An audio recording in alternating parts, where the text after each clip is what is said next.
please keep yourself muted to minimize any disturbances. Thank you.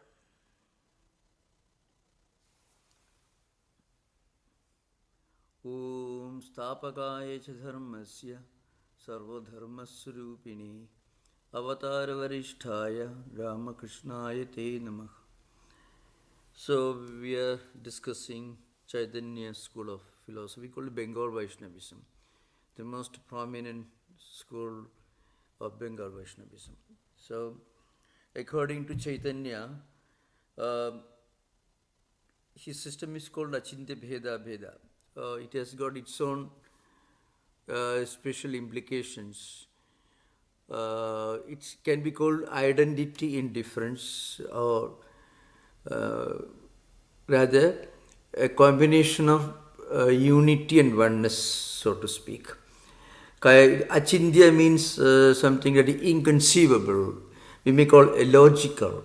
Logically we cannot comprehend it, inexplicable, mysterious. The relationship between the absolute reality, Krishna, and Jiva's creation, the relationship is something that we cannot conceive of. Because on the one hand, Krishna is supreme, is a supreme Godhead, and nothing else can exist distinct from him. So in that sense there is a kind of identity. At the same time, we are not the same as Krishna himself. So it's a very interesting system of philosophy. You may call it, for example, fire. Krishna is the fire and we are all sparks. Krishna is the ocean, we are all drops of water. Krishna is the repository of, or maybe the gold mine of gold, and we are different ornaments made of gold. Now, there is certainly a kind of identity, because a drop of water cannot be totally different from the ocean, which is nothing but a repository of an infinite number of drops of waters. So like that, the blazing fire and a tiny spark, there is a qualitative identity, but again it's not the same. So frequently it is said that Krishna is the original source of all the qualities. Everything about Krishna is infinite and everything about us is finite. Krishna is absolute free will, we have limited free will. So the absolute reality has something to do with our own reality, but we are not the same. So then how do you explain this identity and difference, unity and distinction? It is inconceivable, achintya. So that's why it is called Achintya-bhedabheda. So they call it simultaneous oneness and difference. That's they call it. At the same time, there is identity, and at the same time, there is difference. Now, this philosophy, according to the traditional received opinion of the teachers, the hierarchy of teachers of Chaitanya school, they believe or they claim that it comes from Vedas, the times of the Vedic times itself. Chaitanya Mahaprabhu himself was a scholar as a young man, but he did not write any book other than the very famous, well-known Sikshastakam, which is very famous for anyone who has a the concept of spiritual humility, devotion, surrender. All these ideas you can find in his Sikshastakam, 8 verses, Sikshastakam, instructions, so to speak. So he was followed by the eminent scholars, saintly people who followed his studies called Goswamis. And one prominent philosopher who belongs to his school, his name is Baladeva Vidyabhushana.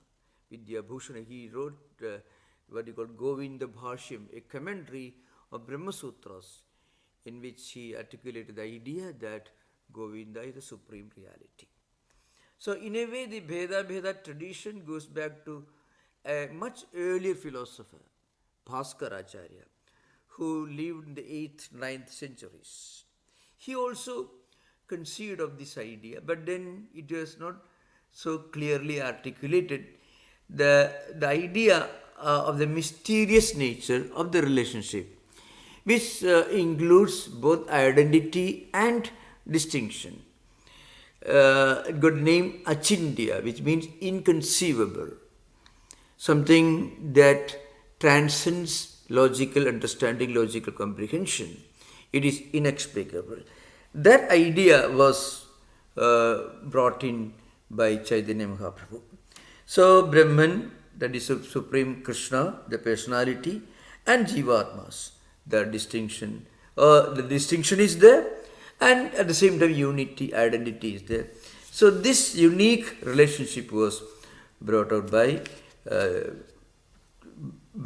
Vidya, with the Chaitanya Mahaprabhu, and it's called Achintya. He used the word Achintya, which is added to Bheda Bhaskaracharya. Now, there are a few important things to be kept in mind, historically speaking, and also from a theological, doctrinal point of view. It is very interesting.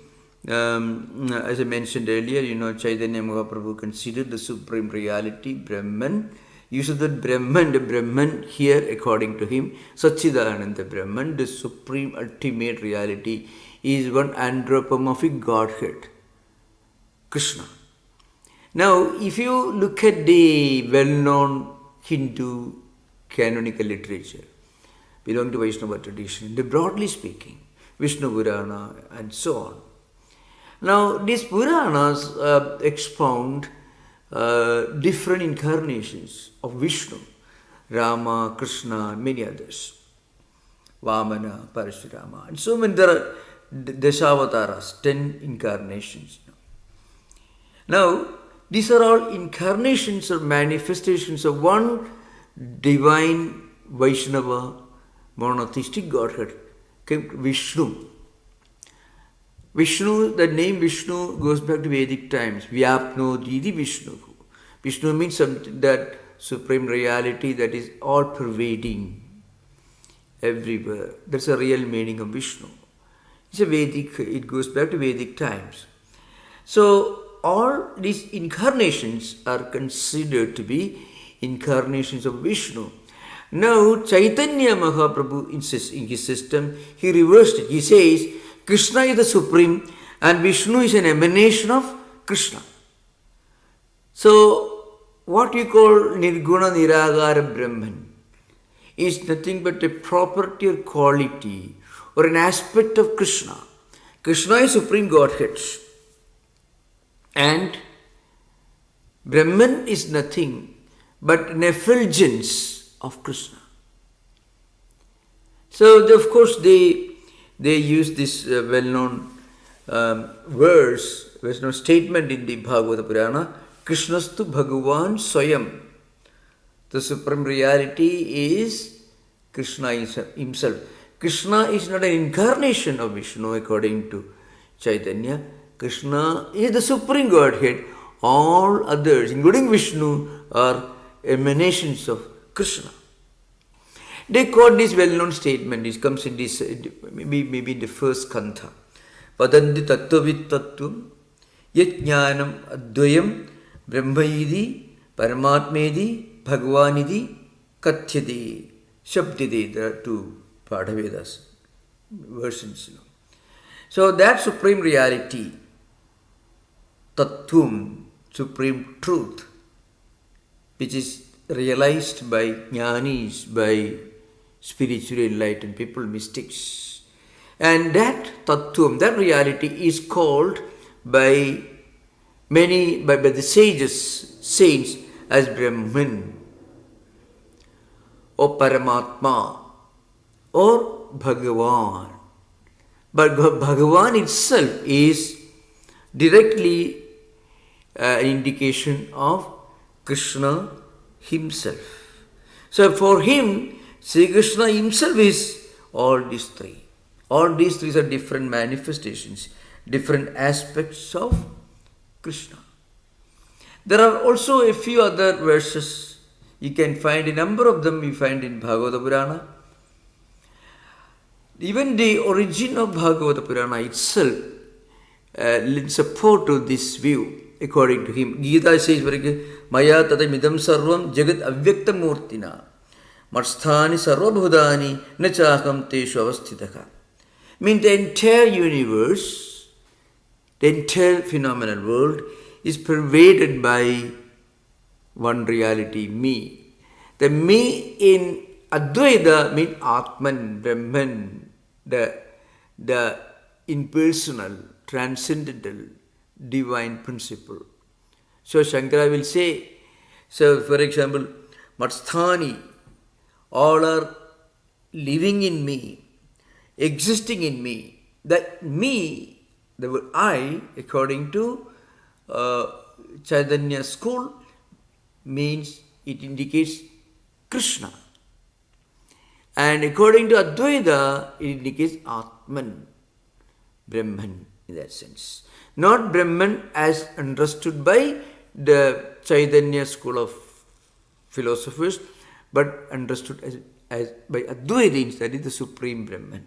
But remember that Brahman is only an emanation, an effulgence, a manifestation, a property, quality of Krishna, according to Vaishnava school. But for Advaitins, that is a supreme reality. That the so-called impersonal, attributeless, transcendental aspect itself is an element, an aspect of the personal Krishna, the supreme personality Krishna. So that's the idea behind. So all these things in this world are pervaded by me in my unmanifested form. Avyakta murtina, mean avyakta murti in my form which is subtle, which is unmanifested. That unmanifested divine principle pervades everything everywhere. Everything exists in me. Matsthani. Again, me here Advaitins will tell you Atman, Paramatman.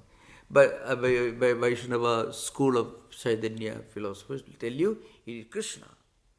In other words, in the dialogues and the conversations that you find in Bhagavata Purana or Gita will be taken in a transcendental sense by Shankaracharya, but in a very anthropomorphic personal sense by Chaitanya. So Chaitanya Krishna is supreme everywhere. So he says, they are all existing in me, but I am not in them. In the sense, I am not exhausted by all these. I am not the same. If you say Krishna is the world, it becomes pantheism. So that will be totally against the spirit of Achintya-bhedabheda. So I am not in them, but they are all in me. Now, this idea, of course, this is an interesting connection with the original Bhagavata Purana. I tell you, if you read some of the works of Chaitanya school of philosophers, and also listen to some of the very traditional scholars, who are very saintly people, who have read Bharadeva Vidyabhushana's Brahmasutra Bhashya and Jiva Goswami and all these works. Remember, there are wonderful examples of very deep humanism, compassion, broad-mindedness. All these qualities you can find among the followers of Chaitanya school.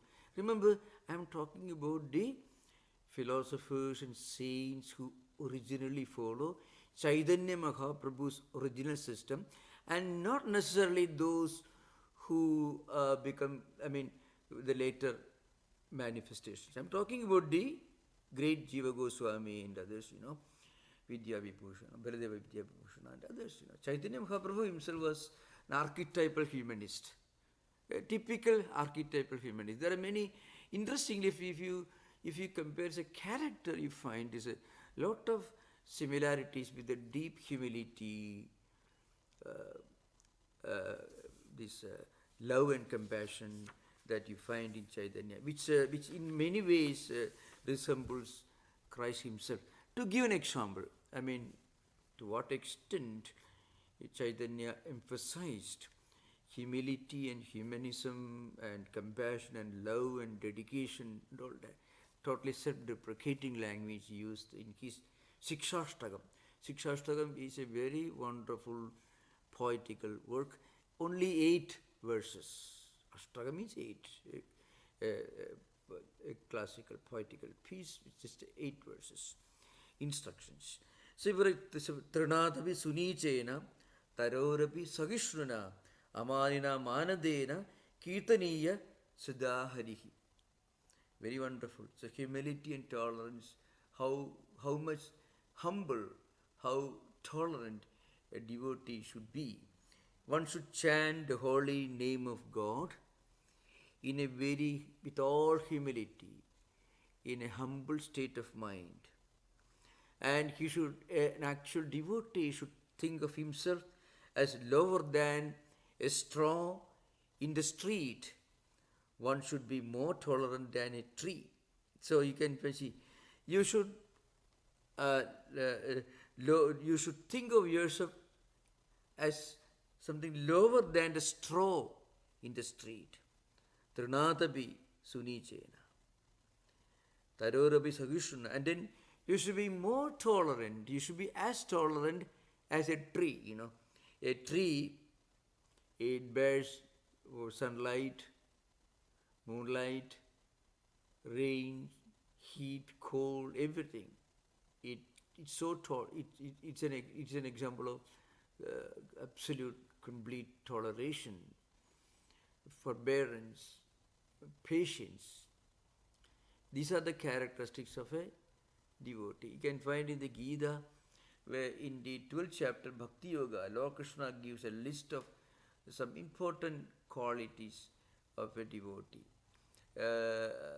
This you can find in same qualities to some extent you can find in the 2nd chapter of the Gita, Siddhaprakya Lakshanas also, 55 to 72nd, 18 verses in the 2nd chapter of the Gita gives a list of the characteristics of a spiritually elevated soul, which in some ways are very similar to the characteristics of a wise man expounded in the famous Buddhist text Dhammapada.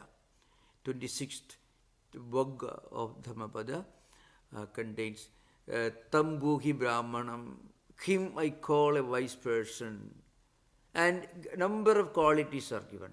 And the same qualities are enumerated in the Gita as Sthitaprakya Lakshanas, the characteristics of a spiritually enlightened person. So, Dukkeshu Anudikdamana, Sukheshu Vikadaspurha, Vidraga, Bhayakroda, Stitatihi Muni Uchyade. He is a person whose intellect, is fully established. And Buddha says, Tam Bruhi Brahmanam, him I call a wise person. The same qualities in many, you find almost repetition. One is in Pali, the other is in Sanskrit. So also the 12th chapter Bhakti Yoga, you can find many qualities. For example, Adveshta Sarvabhudanam Maitra Karunaya Vaja Nirmamo Nirahangara Samadukha Sukakshami Santushta Satadam Yogi Yadatma Dharniseka Mayatpidamano Buddhi Yoman Bhakta Same Preka Yasma no Dijate Loku Loka no Dijate Cheka Harsama Sabayo Duagei Muktoya Sachame Preka. The one who is not afraid of anyone, and the one of whom nobody is afraid. He is a friend of everyone, and everyone considers him as their friend. This may not be possible, at least there is no reason for anyone to consider a devotee as his enemy. In that sense. Now here you find a devotee should always be humble. It's an archetypal example of humility. He should think of himself as being lower than a straw in the street, and should be more tolerant than a tree. And again, absolutely no sense of false prestige. Amanina, he doesn't have a sense of, well, his own achievement, his own self-identity. He doesn't respect himself. There are many people, when nobody respects, at least they have a great regard for themselves, we can find. People whom nobody cares, at least they have an abundance of respect for themselves. But Chaitanya Mahaprabhu says, an ideal devotee will not pay much respect to himself, but he pays respect to everyone else. Amanina manadena. Manada means somebody who gives respect to others, who honors others. At the same time, he himself doesn't have a sense of his own prestige or his own honor. And then, kirtaniya sadaharihi. So, that should be the state of mind with which one should chant the name of God, the holy name of God. These are very, very interesting. So you can compare yourself, what amount of humility you find among people who, of course, it is wonderful to shout the holy name of Hare Rama, Hare Krishna is absolutely wonderful. It purifies the air. It purifies the air, it creates strong spiritual vibrations. It can be soothing effect. In fact, I often, when we read social media, when we just unfortunately what is happening in many of the American campuses or European universities, streets of London, you find people shouting things which are not entirely very friendly. You can imagine if all of them can chant this Hare Rama, Hare Krishna, the whole place will become purified, absolutely sanctified. And people listening to this also will feel spiritually elevated. It can help bringing a sense of spiritual vibration. It can purify the whole air. You can see that happening. You have seen sometimes these great devotees going to airports in the European countries, in American countries, shouting the Hare Rama, Hare Krishna. You people, even the security staff also, they are not very much perturbed because they feel, well, after all, these people look like totally non-violent, peaceful, absolutely wonderful. So that will be so that's why Lord Chaitanya says, how should we chant the name of God? Without a sense of pride or false ego, but giving all respect to everyone, respecting everyone, totally humble, instead of humility, considering oneself to be lower than the straw of the street. That may be tall order, but at least if one can do something along those directions, a little bit of humility will do no harm to people who shout slogans, So you can imagine. Again, and this is the way a devotee should take the name of God. And then there is the same Sikshashtaka. Just I'm quoting, it's only small little poetical classic. Very wonderful. Small but absolutely marvelous. Na dhanam, na janam, na sundarim, kavidam va jagadisha kamaye, mama janmani ishwari, bhavatad bhakti akaituki tvai. It's also very famous. He says, "O my Almighty God, Lord Krishna, I have no desire for wealth. Absolutely, I have no desire for any of the worldly things. I don't want number of followers. I don't want anything other than an opportunity, a privilege to serve your devotees, humanity, all the time, everywhere, from birth to birth." So he says, "Mama janmani," means every birth I want to be born as a devotee, with all humility and compassion and love for everyone. I have no desire, without any desire for anything, no money, no status, nothing, not even scholarship, but a privilege and opportunity to serve your devotees. Now, these are the marvelous ideas that you find in Sikshastakam. Just to give an example. Later also we'll quote this. Now the point is, there is something very interesting about the way about how this great work came to be written. So that's what I'm going to write now. That is about Vyasa.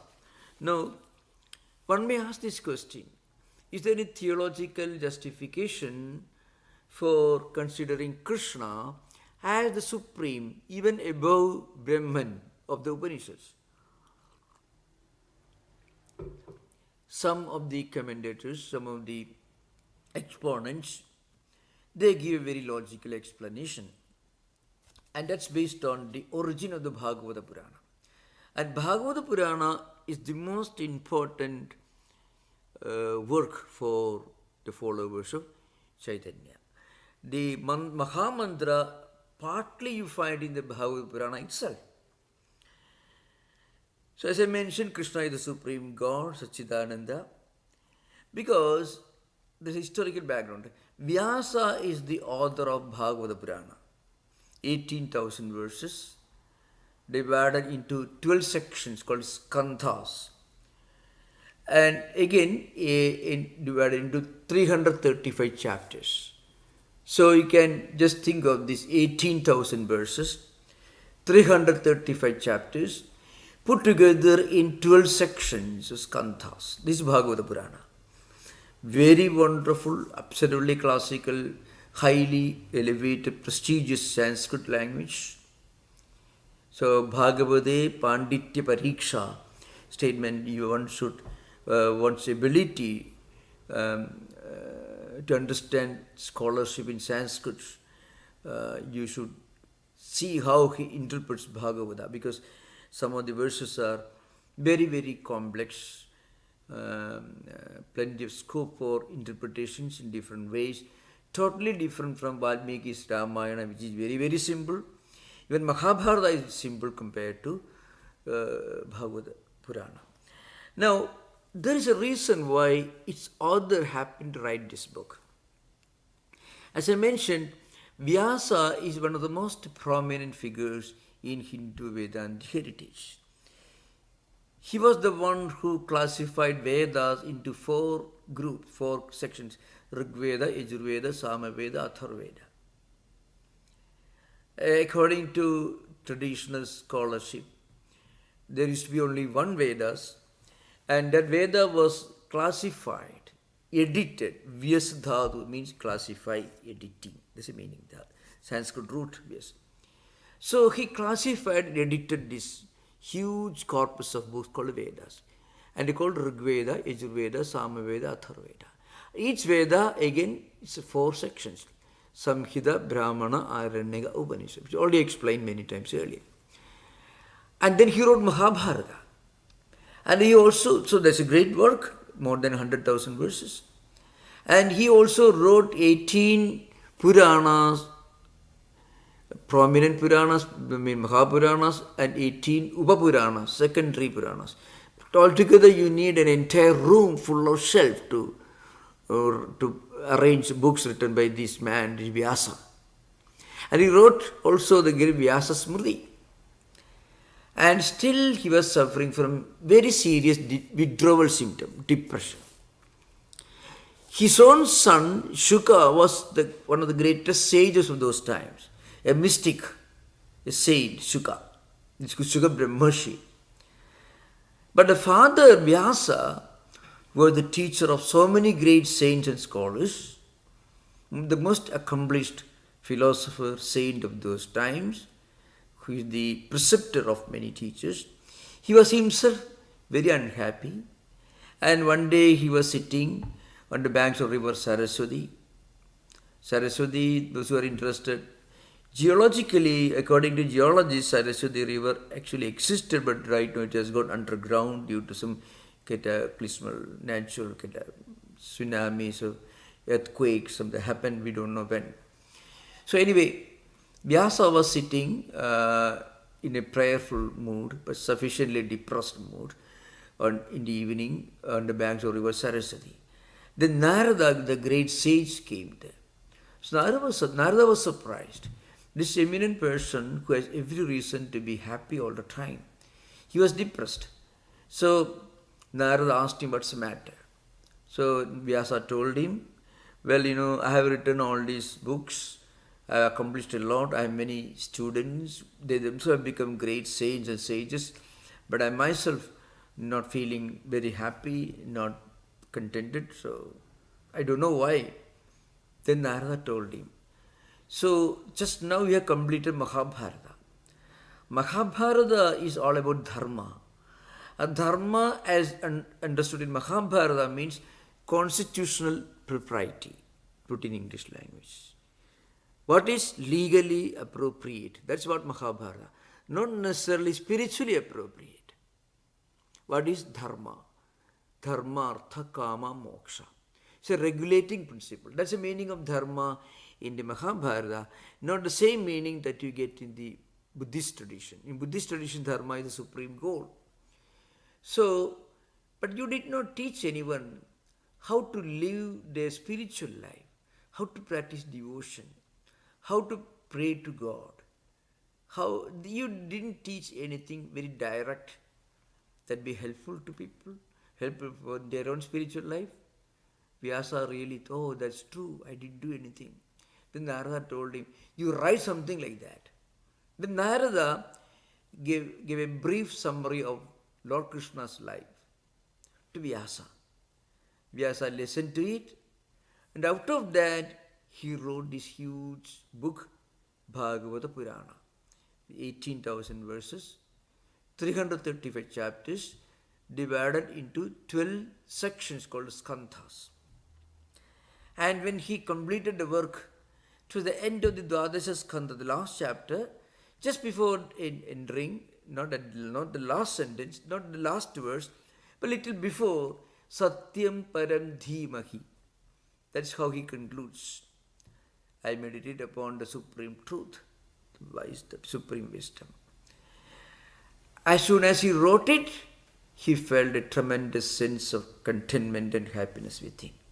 Because when he wrote something, that itself will open a direct means for spiritual progress, spiritual liberation for humanity, because he did a great service to humanity. So when you did something to help others, you yourself get helped. You yourself become contented. So Vyasa wrote this Bhagavata Purana. So according to the followers of Achintya-bhedabheda, by Chaitanya school of Vaishnavism, Bhagavata Purana is the most prominent work. And Bhagavata Purana itself is a commentary on the Vedas, according to them. It's a commentary on the Vedas. Shankaracharya says Gita is a commentary on the Vedas. Tadam Gita Shastram Samasta Vedartha Sara Sangraha Bhudam Durviknyayartham. That's how Shankaracharya writes in the Word Gatha introduction of Gita Bhashya, Gita commentary. But Vyasa says, according to, and that idea is again echoed by the followers of Chaitanya Mahaprabhu, says Bhagavata Purana is the commentary on the Vedas.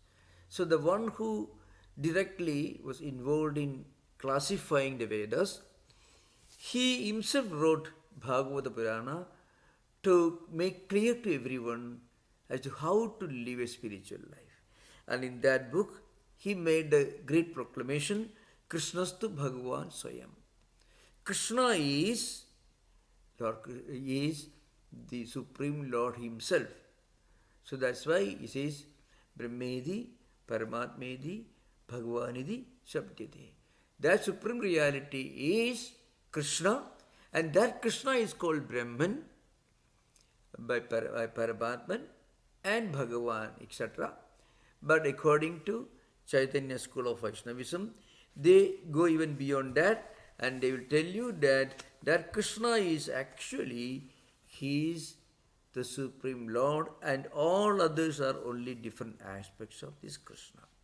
So this is an important justification for considering Bhagavata Purana as the most important book, and also the idea that Krishna is the Supreme Lord and all other divine incarnations, divine aspects are only emanations of Krishna. So again, a few more points to remember. There are a few important points that a student of Advaita should understand. Chaitanya's system doesn't accept the idea of Maya.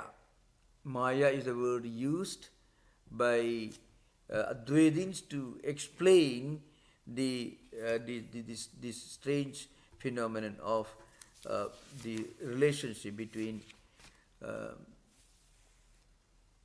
supreme reality and this world.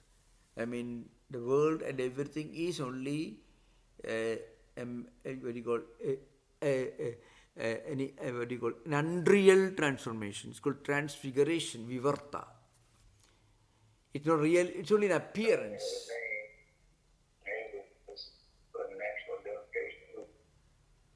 Can you, please, those of you who want to ask questions, you are most welcome, but please a little further.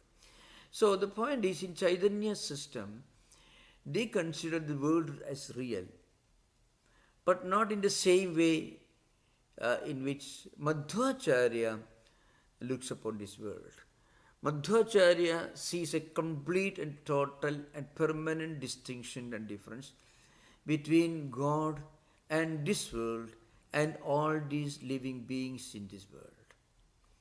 But Chaitanya's system tells you that there is, of course, a difference, but that difference is only difference in terms of quantity. For example, as I mentioned earlier, Ishvara, Krishna, the supreme reality, is all-knowing and has got full freedom to everything. They are a positive all the qualities that we have, but we have only a limited amount of those very qualities. So in that sense, there is an identity, similarity, because we have those qualities. Every human being has some freedom, but limited freedom. Every human being has certain skills and powers, but limited. But Krishna is the infinite repository of all those qualities and excellences and characteristics. Krishna is the original source. That's why, of course, they quote this Vedaisha Sarvai Rahameva Vedyaha. In the 15th chapter of the Bhagavad Gita, Purushottama Yoga, you find Vedanta Krit Vedavideva Chakam. So here, Ahameva Vedyaha. Aham means I. I am to be known. I am the one who is expounded in all the Vedas. Again, I am the one who knows the truth of the Vedas. I am the one who knows the essence of Vedic teachings. Here, the word aham is used in the Gita. This aham according to Chaitanya school, and incidentally according to Madhva school, according to Ramanuja school, according to Vallabha, all of them, it means one personal divine reality. It may be Narayana, Sriman Narayana according to Ramanuja, it may be Vishnu according to Madhvacharya, but according to Chaitanya's system, it is Krishna himself. Because they tell you that Krishna is the one who utters this instruction, who makes the statement in the Gita, 15th chapter, while addressing Lord Krishna. So, and not only that, this Krishna is also the topic, the subject of discussion in the Upanishads. Not the Supreme Brahman as we understand in Advaita. Rather, this Krishna conceived to be Bhagavan in the Bhagavata Purana is the topic of discussion in all the Vedas. That's why, and of course we already discussed Bhagavan in the previous chapter. Aishwaryasya, Samagrasya, Yes Dharmasya, Yashasasriyaha, Jnana Vairagyoshaiva, Mokshasya, Sannam Shudaidira. two, three different versions here. So, Jnana Vairagyo Saiva Sannam Bhagati Rita. Bhaga means these qualities. That is prosperity, affluence, courage, bravery, energy, reputation, then auspiciousness, spiritual knowledge, renunciation, detachment, all these qualities. If you can think of a supreme person who is the original source of all these qualities, and that supreme person is Bhagavan, Krishna himself. Now, all these qualities devotees also have. All devotees are also aspirants of these qualities, but they get these qualities only to limited extent. That's why samagrasya, the word is used. So the Chaitanya school mentioned samagrasya means more in a very comprehensive manner. These qualities are found only in Lord Krishna. So I shall just take a few more verses from this well-known book, that is this Chaitanya Ashtakam, Shiksha Ashtakam, which is very famous and very spiritually very elevating work. So I didn't bring the book right now with me, but I shall try to expound some of the statements from that book.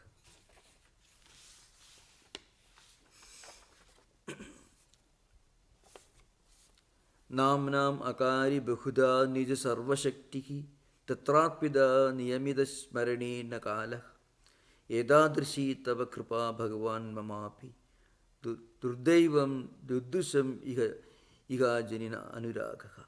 So this again you can see the great teachings of Chaitanya, full of compassion, spiritual wisdom and humility. O Lord, your holy name alone can give us all blessings. Namnam akari bhagudhan nija sarvashaktihi tatarpida niyamitaha. And you have hundreds of millions of names, he says.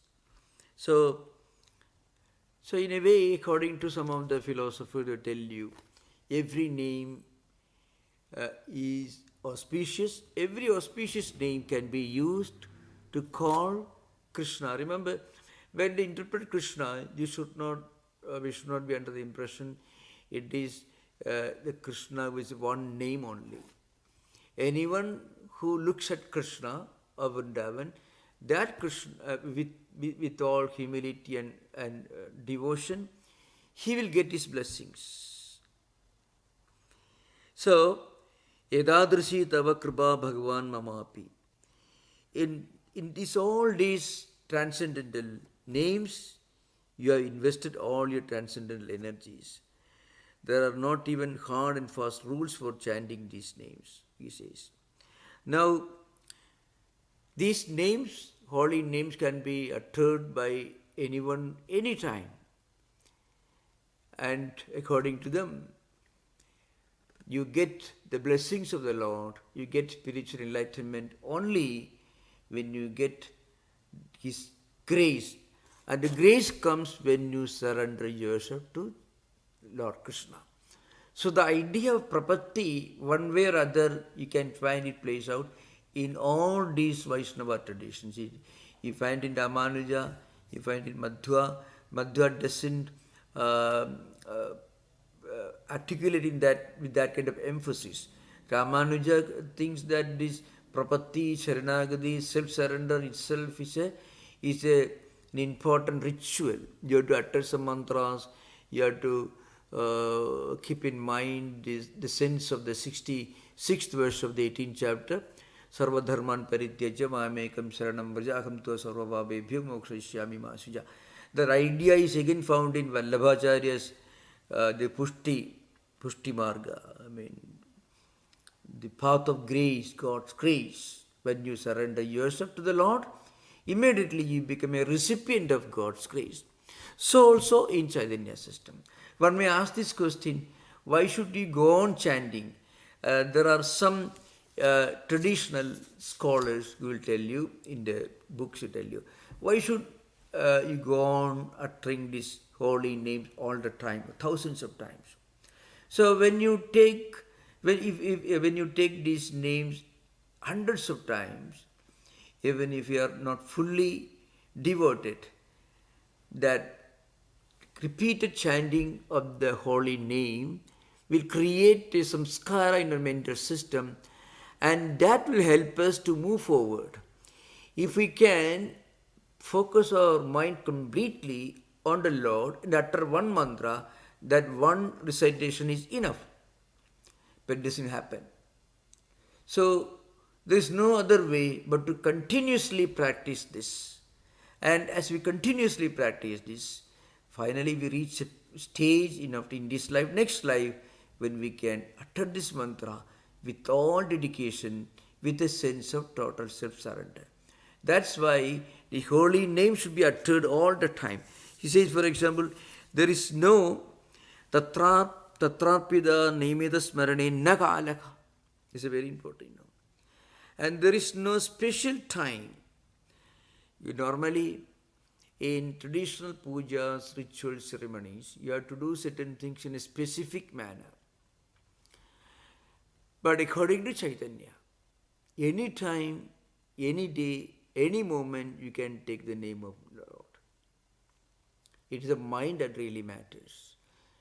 Chaitanya was a great humanist who opened the doors of religion and spirituality to everyone without any consideration of any social status or anything.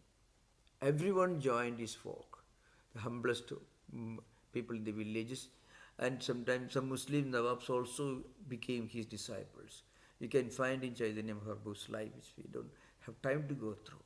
Kings also became, King Prataparudra Orissa became a great devotee of Chaitanya. So one of his unique contributions was this humanization of spirituality. So there he says, Tatrarpida niyamitaha smarane nakalaka. Now in this in this practice, there are no hard and fast rules for chanting these names, because out of kindness you are enabling us to approach you by your own holy names. Edadrisi tava kripa bhagavan mamapi tuddaivam idrisham igajani na anuraga. So nama, or chanting the holy name, is a direct and most effective tool for us to reach the Lord and also to become the recipient of God's grace. And if we do that with all dedication, it happens immediately. But if we continuously practice, even mechanically, that's an important thing. This liberation from the conventional mechanical rules and regulations, which is something very revolutionary. So I want to tell you a few things in this connection. Many of the traditional temple rituals were influenced by the Mimamsa tradition. In Mimamsa tradition, which emphasized very elaborate ceremonial Vedic rituals, which are very strong, hard and fast rules and regulations, which everyone was supposed to follow and practice. That was in a way superimposed upon temple worships also to some extent. Thus there was the problem of it becoming mechanical. But Chaitanya came as some kind of a revolutionary spiritual reformer. At a time when he opened the doors of spirituality to everyone in society, he also liberated them from the tentacles of mechanical ritualism. The rigidity and the conventional practices frequently posed a great challenge to common people in practicing spiritual disciplines into society. But Chaitanya opened the doors for everyone. That's why he says, Tatarpida niyamida smaranena kalaka. For remembering God's name, there is no auspicious time or inauspicious time. Every time is auspicious. every day, every minute, every time is auspicious for a true devotee, because you are not chanting with your physical body, you are chanting with your mind that is dedicated, tatrarpida. I mean, when you surrender yourself completely to the Lord, then with that, any time, any day, you can chant the holy name. So, of course, we will continue this discussion in the coming week. So, you have to remember, Chaitanya was a great spiritual humanist. And in a way, his methods were very revolutionary. So, during his time, villages and towns flooded with devotees, chanting the mantras, going on processions, accompanied by musical instruments, and himself frequently in a trance, in a state of spiritual ecstasy. So you can find a lot of wonderful references to Chaitanya Mahaprabhu in the teachings of Sri Ramakrishna and the Gospel of Sri Ramakrishna you can find. So thank you. Now we will have a discussion. You are most welcome. Thank you. Thank you, Maharaj. Thank you. I've been asked to moderate the question and answer. Thank you. Happy to do that. Yeah. David, you raised your hand first. Good to see you. Yeah. Please unmute yourself.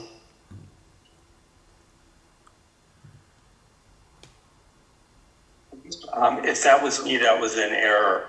Yeah. Okay. Which David wants to go first? There you are. Sorry about that. Swami, I had a question. I thought I understood from Sri Ramakrishna, Yeah. Chaitanya was a dualist externally, but an Advaitin internally. Yeah. Am I remembering it correctly? Yeah. There's a great truth in that. The reason is Chaitanya reached Mahabhava. So Mahabhava is a high transcendental ecstatic state where he completely transcended his body consciousness. He became totally identified with his deity, with his focus of concentration, contemplation. So that is actually an experience of Advaita, really. But at the same time, and then he will come down to the dualistic level and he will chant the names with the musical instruments. You can find pictures, a big music instrument. They used to tie the neck and beating. So the most interesting thing about Chaitanya was his deep humanism, and he was a strong sense of equality and egalitarianism, because that was the need of the hour.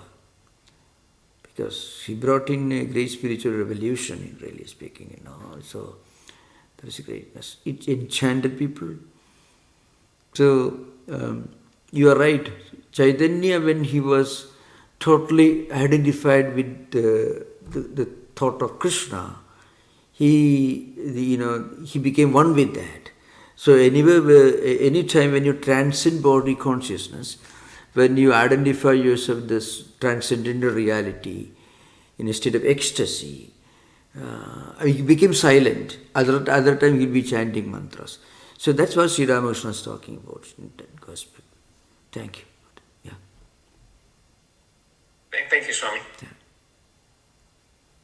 Maharaj, I have a question, and that is that if I were to travel to Bengal, would I easily encounter these groups in public, and would I see them? And if I wanted to participate, would they be welcoming? What does it look like? There's a place called Mayapur, which is ISKCON Hare Krishna movement. Is a marvelous temple. I have not visited, but I heard it's a wonderful place where a number of Westerners go there and they recreated a kind of premier Vedic school of those times with cow dung floor, thatched roof made of grass and leaf, where small children dressed up like ancient children of hermits, householders who were hermits in ancient times, studying Sanskrit and Vedas. So mostly Westerners. There's a huge number. But it is very unlikely that you find them in the streets of Calcutta right now, because it's not entirely a very peaceful place. There is a lot of political problems frequently happen in those places, highly disturbed. So that could be there. But again, there are places where you find very peaceful, calm and spiritually vibrant places. Mayapur, which is a place where Chaitanya Mahaprabhu was born actually, close to the place now. He was born there. So that place has got wonderful temples, Vedic Gurukulas, Vedic places you find, yeah. Would it be accurate to say that the adherents have been attracted by the quality of the poetry, and then they've acted upon that attraction? I wouldn't say not necessarily taking it literally, but they're reacting to the poetical content and running with that. Is that fair? Political? No, poetic. Yeah, that's right. Okay. Right now, I tell you, there are still people who perform this we call Nama Sankirtanam, taking the holy name and singing loudly with musical instruments. You find many of them in places like Puri, you find, in Orissa. Puri, he most of the time, Chaitanya Mahaprabhu lived, last 13 years I believe, he lived in Puri. It is well known for a huge temple, Jagannath temple. That's where he lived and passed away there, it seems. So, but you can still find very wonderful devotee groups who are singing in the streets and singing bhajans, because you can continuously, one way or other, his influence can still be found in many places. In Bengal, in Orissa, you find, and also in Vrindavan, especially in Vrindavan.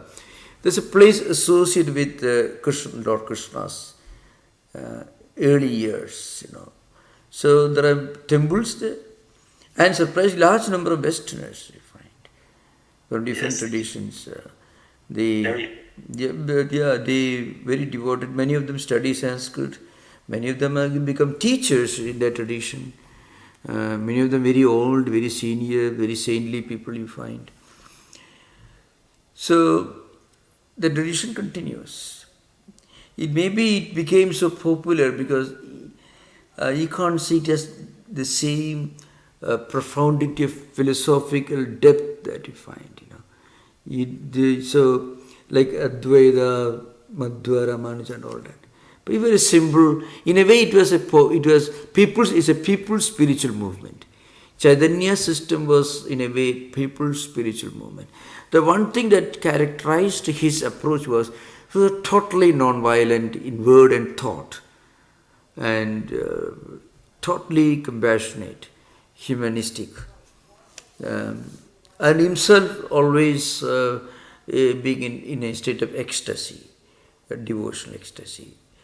So frequently they compare him with Spinoza, but Spinoza never went about shouting songs. But then the deep devotional fervor was sometimes very similar, that you find. Yeah, Chaitanya's was a people's spiritual movement. People's spiritual movement. Yeah. Those sites you mentioned, Maharaj, are world famous, and thank you for who? Excuse me. Yeah.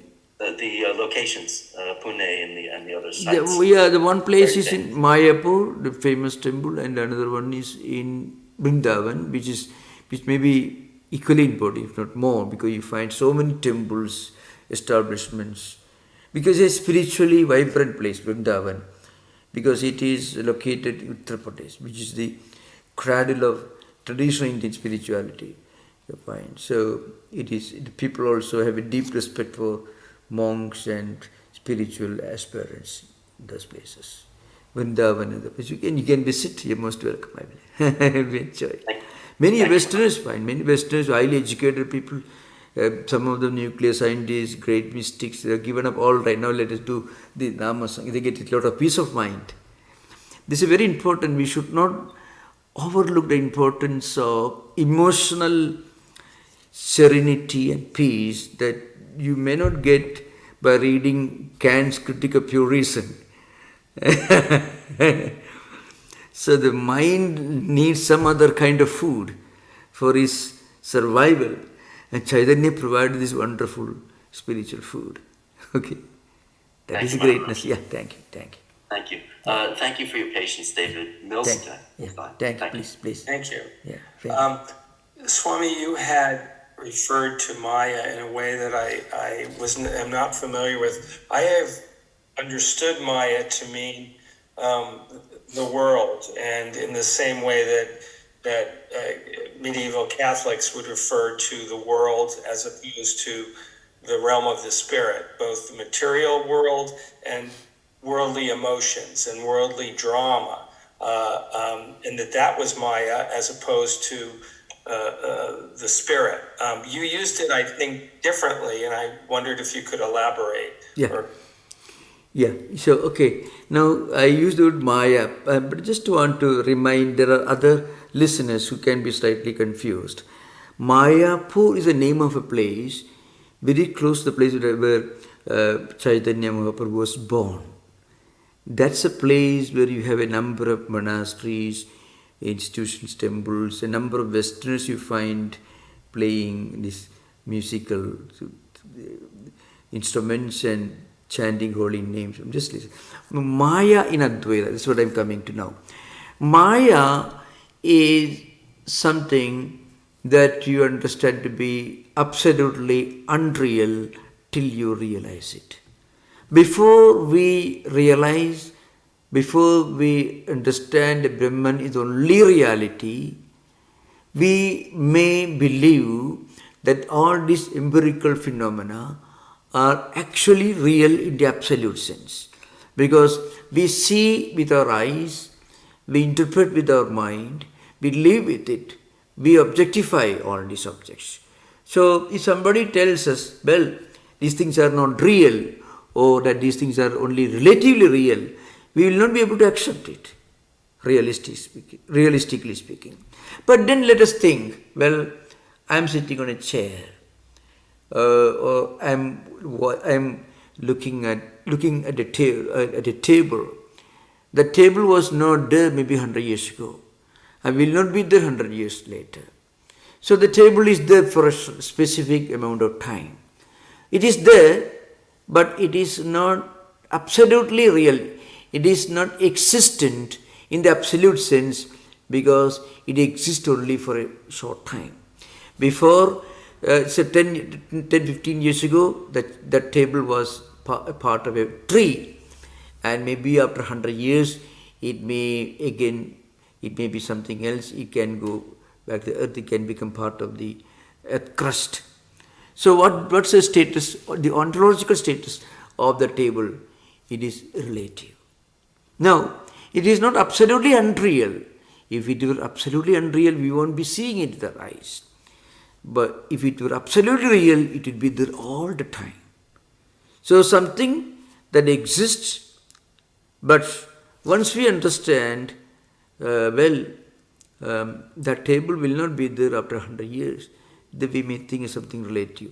Let's say, I could give another more, interesting example. A goldsmith, let's say goldsmith.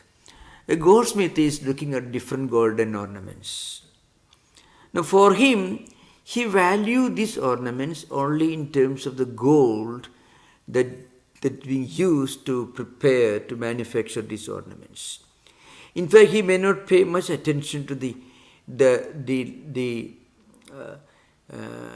shape and the name which are interrelated.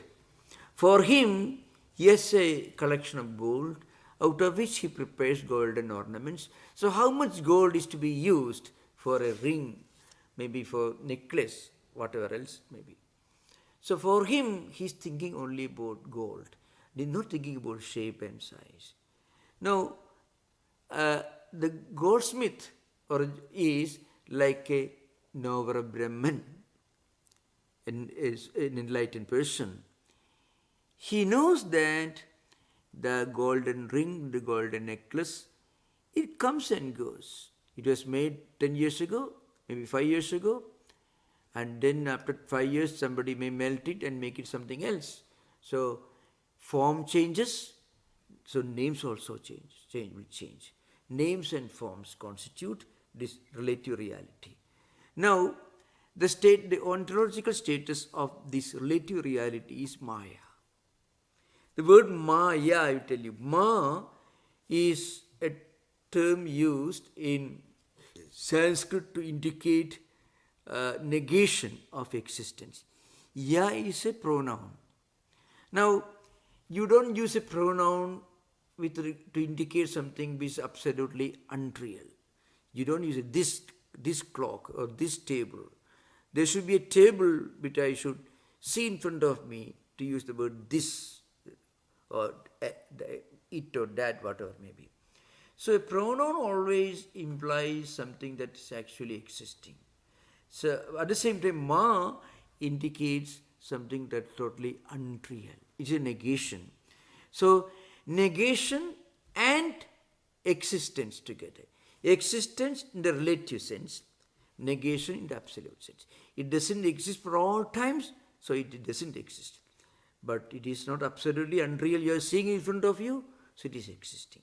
That's why the definition of Maya, according to Shankaracharya, Swami Vivekananda repeats again and again, it is neither existence nor non-existence, nor the combination of both, like that goes from Vivekananda. Translates one important verse from Vivekachudamani. That we already started taking Vivekachudamani every Friday, 7:30. So we can see the whole temple. So Maya is a very wonderful concept. But again, more than a concept, it is actual realization. But as a realization, it comes only to an enlightened person. Only a goldsmith can judge a golden ornament, different golden ornaments as gold. When you go to the shop, for you, a necklace is one thing, a ring is something else. Two different things. Goldsmith, no, for him it's only gold. For an enlightened person, everything in this world is real only in the relative sense. But there is something which is beyond name, which is indescribable. And that absolute reality is Brahman. That's why Advaita, once we realize, is the simplest, obvious truth. But unless we realize it, it is the most difficult thing to understand. Even Ramanuja, Madhva, all of them made mistakes with regard to Advaita. So no problem if you are making mistake in 21st century. Yeah. Well, thank you. Yeah, thank you. Maharaj, David's question is so fascinating because the legal environment that he and I have practiced in allows for evidence to be admissible for certain purposes and not for other purposes. Yeah, that's true. You find sometimes Dr. Radhakrishnan talking about Shankaracharya says he was as much as a lawyer as a philosopher. Because in Shankara's commentaries, there are many instances where he puts objections on the mouth of his opponents, and one after another, you will be, well, this time Advaita is gone. Shankaracharya himself, he is interpreting Upanishads in his commentaries, and he gives a list of possible objections to his own theory, one after another. So when you continuously read those objections to Advaita, you may assume, well, Advaita cannot stand. And then after several pages, Shankaracharya begins his reply. Then everything is gone. So really, one lawyer creates a scenario. It may be real only till another lawyer demolishes the whole thing.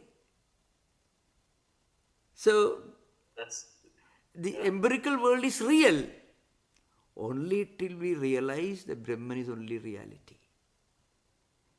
That's the idea behind. I just can't stop laughing. David, could you imagine doing a closing argument where you reiterate the opponent's case and only to refute it.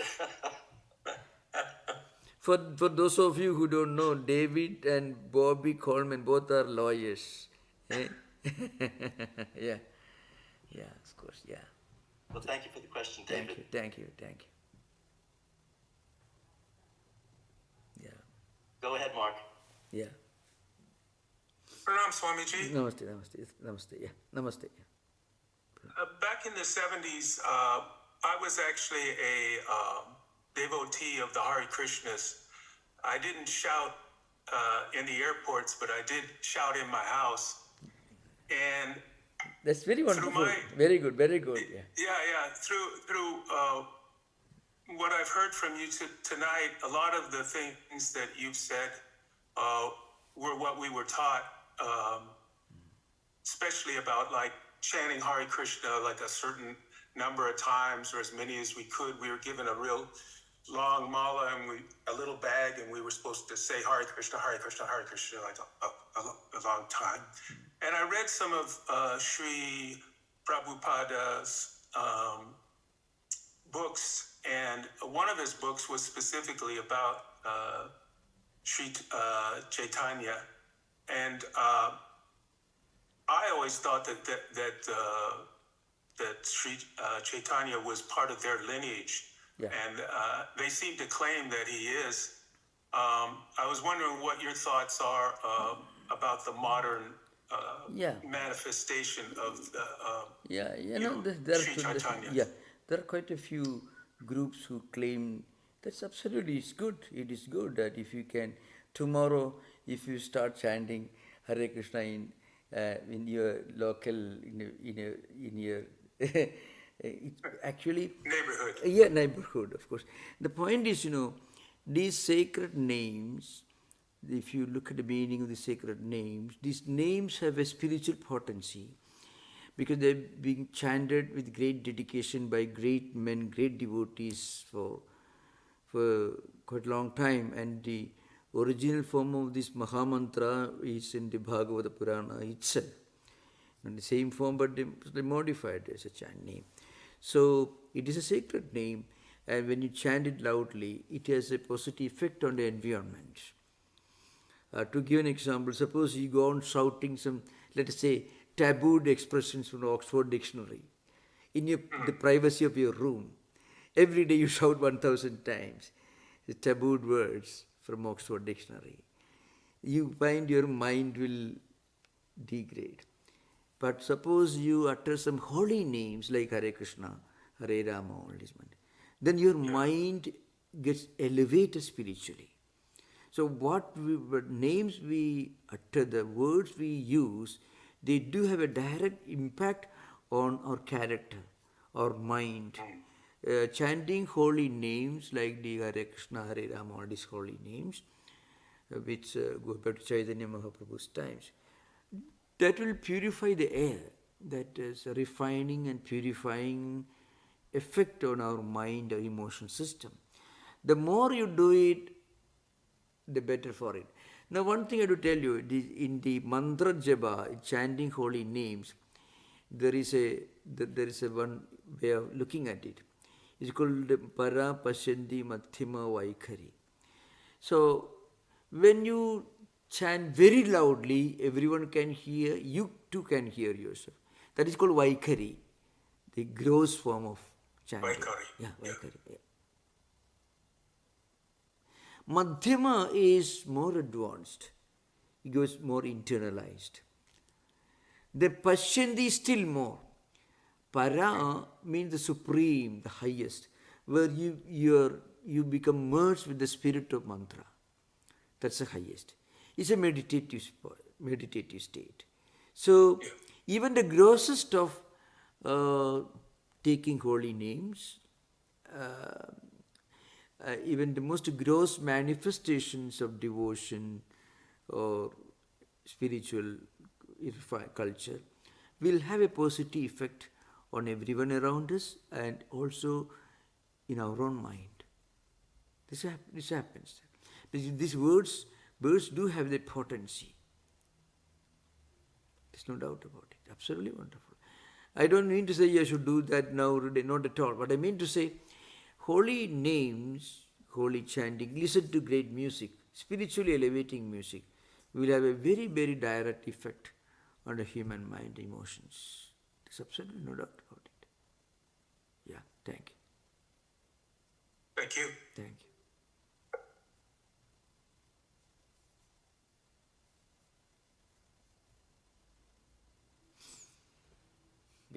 Yeah, I think we will continue our discussion next week. Thank you. And, Bobby, you're saying something? Please continue. I'm sorry, I was muted, Maharaj. Yeah, please, yeah. I thought I saw a hand up, but maybe not. Yeah. I've seen with my own eyes, Maharaj, that youth of a certain age, especially those who are gifted but disaffected, perhaps artistic, maybe mishandled in schools, a little sullen, given the opportunity to sing and chant in the way that you described, Yeah. comforts them, brings them into community in a positive way. I've seen it with my own eyes. Yeah. 50 years ago, I saw it, and I continue to see how the process of singing in community, when it's positive, when it's relaxed, can really bring some people back to life, so to speak. Yeah, true, correct. So I'm looking for, I did see a hand go up. Was it David again? David Leventer? I do have another question, but I can wait till next week. no, you please, sir. I think we have little time. Please continue. Yeah. Oh, okay. The question was, you'd mentioned that Vyasa was depressed. I'd never heard that before. I didn't quite understand. Yeah. He wrote such great works. How could he be? Yeah, He wrote the Gita. Yeah, at the beginning of Bhagavata Purana, the story is given, Vyasa, who has written all these great books, he was so highly accomplished. One day he was sitting on the banks of river Saraswati in a very, very depressed mood.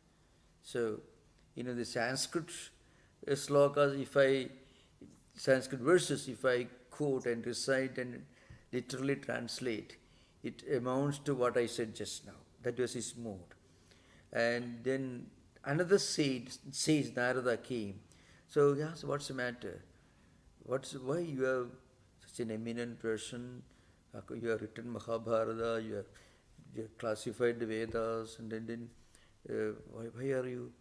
So Vyasa said, somehow I don't feel like I have achieved anything. There is something wanting in me, something which I want to do, but I don't know what it is. So there's a long dialogue. Then Narada tells him, yes, you do something that will help people to live a spiritual life. How to pray to God, how to do puja, all those things like that. Something that will be helpful for common people in the Kali age, Kali Yuga, he called it. Kali means the Kali Yuga, I say. And then what should I do? Vyasa asked. The Narada gave him a short synopsis of the entire story of Vishnu and his incarnations, which is actually the theme of Bhagavata Purana. And then Vyasa learned it from Narada, and later Vyasa wrote very elaborately this big work. It's the most important book on devotional philosophy in Hindu tradition, Bhagavata Purana. And also it is very profoundly Advaitic in many places, very philosophical, very metaphysical. It is the most well-known work, well-known philosophical work in devotional tradition, Bhagavata Purana. And so, when he wrote it, he became happy, contented. So the underlying principle is when you do something that helps others, and when we look back, when we feel, well, what I did was beneficial to a number of people, that gives us a kind of inner contentment, which is something very precious. That's the idea. A sense of, well, I have done something that I should have done. That feeling comes. Okay. Thank you. Could you say that his depression was more like Swami Vivekananda's depression when he see the suffering, or is his depression more like normal people get depressed? Yeah, and in a way there are striking similarities, I would say, because Swami Vivekananda's mood was, he was comparing the America and Europe that he saw in the later half of the last decade of 19th century with the predicament of common people in India. So naturally he felt that he should do something much more than preaching the philosophy of Vedanta. So in a way there is a similarity, I think. Yes. Okay. Thank you. Thank you, Swami. Thank you. Swami, there's another question. Are we in Kali Yuga? It's a question from the meeting chat. Yeah, please. What's the question? Yeah. Are we in Kali Yuga? What is it? Where? Are we currently in... Yeah, we are currently in Kali Yuga. Yeah, that's right. Yeah. That's the question, yeah. This Kali Yuga. Yeah. Thanks. See Gopinath, do you have a question? Yeah, please. No, I think my computer thought I had a question and somehow inadvertently that went up. Sorry, I didn't have a question. Okay.